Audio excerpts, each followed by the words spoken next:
2020 সালে ঢাকা দক্ষিণ সিটি কর্পোরেশনের নির্বাচনের ফলাফল বাতিল করে ইশরাক হোসেনকে মেয়র ঘোষণা করেছিল ঢাকার প্রথম যুগ্ম জেলা জজ ও নির্বাহী ট্রাইব্যুনালের বিচারক মোহাম্মদ নুরুল ইসলাম। কাগজে কলমে ইশরাক মেয়র হলেও আওয়ামী লীগের প্রতাপকে কাজে লাগিয়ে মেয়র পদে বহাল থাকেন শেখ ফজলে নূর তাপস।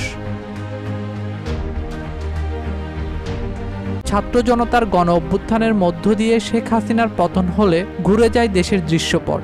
যাবতীয় দুর্নীতি অনিয়মের বিরুদ্ধে সোচ্চার হয় দেশের ছাত্র সমাজ।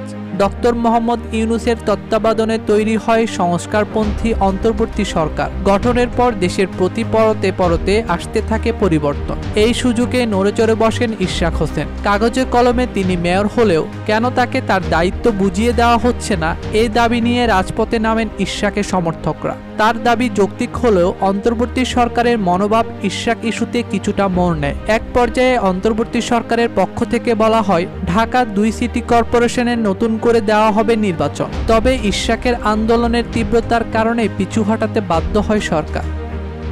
অবশেষে মেয়র হিসেবে ইশরাক হোসেনকে সোমবারের মধ্যে শপথ পড়ানোর জন্য স্থায়ী সরকার মন্ত্রণালয়কে লিগ্যাল নোটিশ পাঠানো হয়েছে।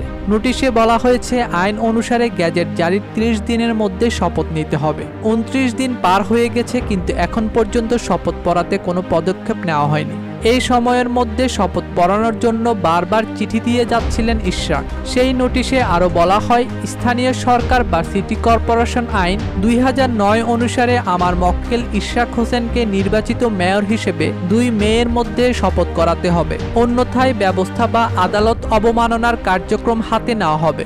2020 সালের 1 ফেব্রুয়ারি অনুষ্ঠিত হওয়া সেই মেয়র নির্বাচনে ইশরাক পেয়েছিলেন 2,36,000 ভোট। তার বিপরীতে অপর প্রতিদ্বন্দ্বী শেখ ফজলে তাপস পেয়েছিলেন 4.25 লাখ ভোট।